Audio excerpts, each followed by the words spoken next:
Perkenalkan, kami dari kelompok 10 akan mempresentasikan hasil kerja dari kelompok kami untuk memenuhi tugas dari mata kuliah praktik simulasi manajerial yang diampu oleh dosen Ibu Putri Oktavitasari, SE, MBA. Untuk materi yang akan kami bahas pada kali ini yaitu Informasi dan Teknologi Manajemen atau ITM, keunggulan kompetitif melalui hubungan pelanggan. Dan adapun anggota kelompok kami, yang pertama ada Erlinda Ayu, kemudian saya sendiri Ilawah Kinitias, selanjutnya ada Nida Hanifah, dan yang terakhir ada Lutfi Mafiro. Untuk main mapping atau poin-poin yang akan kami bahas pada materi ini, yang pertama yaitu pengertian sistem informasi manajemen dan teknologi. Kemudian yang akan kami bahas selanjutnya yaitu keunggulan kompetitif. Yang ketiga, dimensi keunggulan kompetitif pelanggan. Selanjutnya yaitu generasi nilai dan hubungan pelanggan. Dan yang terakhir yang akan kami bahas yaitu definisi variabel strategis dan pengisian matriks. Baik, selanjutnya kita ke pembahasan materinya. Materi yang pertama adalah sistem informasi. Sistem informasi adalah suatu sistem virtual data yang mencerminkan sistem fisik dari sebuah perusahaan. Sistem informasi dapat digunakan untuk memberikan keunggulan kompetitif kepada perusahaan. Seiring dengan perusahaan memenuhi kebutuhan produk dan jasa para pelanggannya, perusahaan tersebut akan berusaha untuk mendapatkan keunggulan di atas para pesaingnya. Mereka dapat menggunakan keunggulan ini dengan memberikan produk dan jasa pada harga yang lebih rendah, memberikan produk dengan jasa dan kualitas yang lebih tinggi, dan memenuhi kebutuhan-kebutuhan khusus dari segmen-segmen pasar tertentu. Sedangkan manajemen teknologi informasi adalah tentang pemantauan dan administrasi sistem organisasi teknologi informasi seperti perangkat keras, perangkat lunak, jaringan komputer, pusat data, dan termasuk staf yang mengoperasikannya. Upaya ini tak kalah pentingnya dalam membantu SDM untuk bekerja lebih baik. Keunggulan kompetitif adalah keunggulan yang dimiliki oleh perusahaan, di mana keunggulannya dipergunakan untuk berkompetisi dan bersaing dengan perusahaan lainnya untuk meningkatkan value perusahaan baik dalam hal peningkatan laba maupun citra perusahaan. Tidak dapat dipungkiri lagi bahwa saat ini sistem informasi memiliki peranan yang besar di dalam keunggulan kompetitif. Keberhasilan menggunakan sistem informasi untuk mencapai keunggulan kompetitif membutuhkan koordinasi teknologi, organisasi, dan orang-orang yang tepat. Oleh karena itu, setiap perusahaan harus memanfaatkan peran besar sistem informasi demi mencapai keunggulan yang kompetitif. Dimensi-dimensi keunggulan kompetitif. Sistem informasi dapat mencapai keunggulan kompetitif pada 3 tingkatan, yaitu keunggulan strategis, keunggulan taktis, dan keunggulan operasional. Yang pertama, keunggulan strategis. Keunggulan strategis atau strategic advantage adalah keunggulan yang memiliki dampak fundamental dalam membentuk operasi perusahaan. Sistem informasi dapat digunakan untuk mencapai keunggulan strategis. Manajer pada tingkat perencanaan strategis dapat meraih keunggulan strategis dengan mempergunakan sistem informasi untuk membedakan perusahaan dan para pesaing. Tingkat strategis akan menentukan arah dan tujuan perusahaan, namun tetap masih terdapat kebutuhan akan suatu rencana yang dapat mencapai suatu strategis yang menyadari arti penting dari keamanan. Yang kedua adalah keunggulan taktis. Sebuah perusahaan mendapatkan keunggulan taktis atau tactical advantage ketika perusahaan tersebut mengimplementasikan strategi dengan cara yang lebih baik dari para pesaingnya.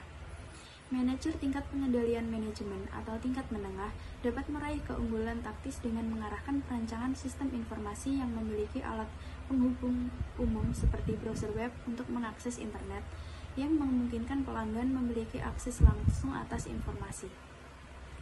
Keputusan keunggulan strategis adalah menjadikan sistem informasi perusahaan tersedia bagi para pelanggan untuk meningkatkan layanan pelanggan.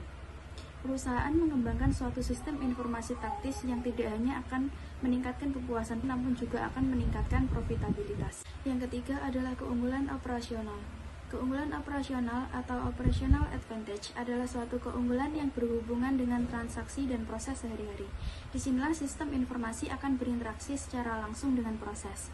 Manajer pada tingkat pengendalian operasional atau tingkat paling rendah dapat meraih keunggulan operasional dengan mengembangkan sistem informasi yang menawarkan produk-produk komplementer ketika pelanggan mengakses pesanan mereka sebagai salah satu cara untuk secara bersamaan meningkatkan penjualan dan mendukung kepuasan pelanggan.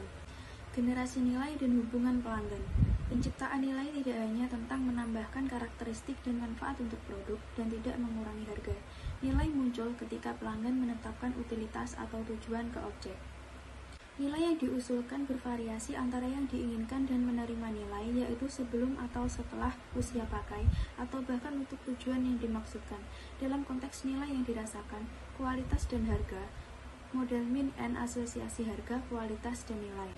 Kesetiaan adalah proses berkelanjutan untuk mendapatkan kesetiaan dan memiliki daya saing diferensial yang akan menjamin kelangsungan hidupnya. Dengan cara ini, upaya pada retensi klien di atas segalanya merupakan investasi yang akan menjamin kenaikan penjualan dan penurunan dalam biaya. Selanjutnya, definisi variabel strategis dan pengisian metrik. Dalam beberapa analisis bahwa pelanggan memiliki berbagai macam tanggapan yang berbeda, terutama ketika ditanya tentang kriteria pabrik yang memuaskan dan tidak memuaskan pada saat pembelian barang atau jasa. Selanjutnya, tentang alasan yang akan menuntunnya untuk tidak membeli produk di suatu tempat. Dalam hal ini, ada dua jawaban yang diperoleh oleh semua klien: harga dan pendapat pasar.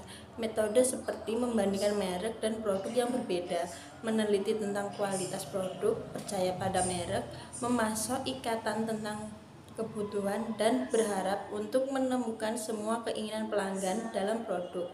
Setelah memilih produk, klien mengaku untuk mengamati beberapa spesifikasi. Studi kasus. Dalam bab ini, kelompok kami mengambil studi kasus yaitu dealer mobil.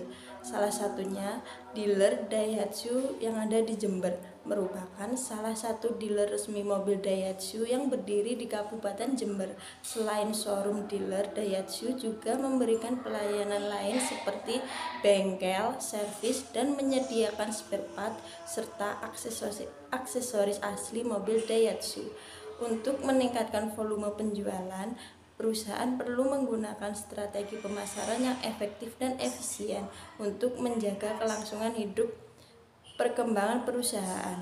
Dalam membangun sebuah strategi pemasaran yang tepat bagi suatu perusahaan harus disesuaikan dengan kondisi dan situasi lingkungan pemasaran saat ini.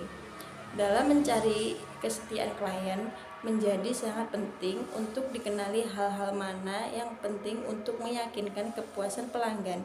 Dimungkinkan untuk menyatakan bahwa dua item menunjukkan sebagai prioritas utama, yaitu rasa hormat dan kesopanan dari staf kepada klien dan berharap untuk memiliki semua kebutuhan yang disediakan oleh produk, kesenangan memiliki barang yang diinginkan. Baik, seluruh materi telah kami sampaikan. Terima kasih atas waktu dan juga partisipasinya. Terima kasih telah menonton video kami. Presentasi kali ini saya tutup. Sekian, wassalamualaikum warahmatullahi wabarakatuh.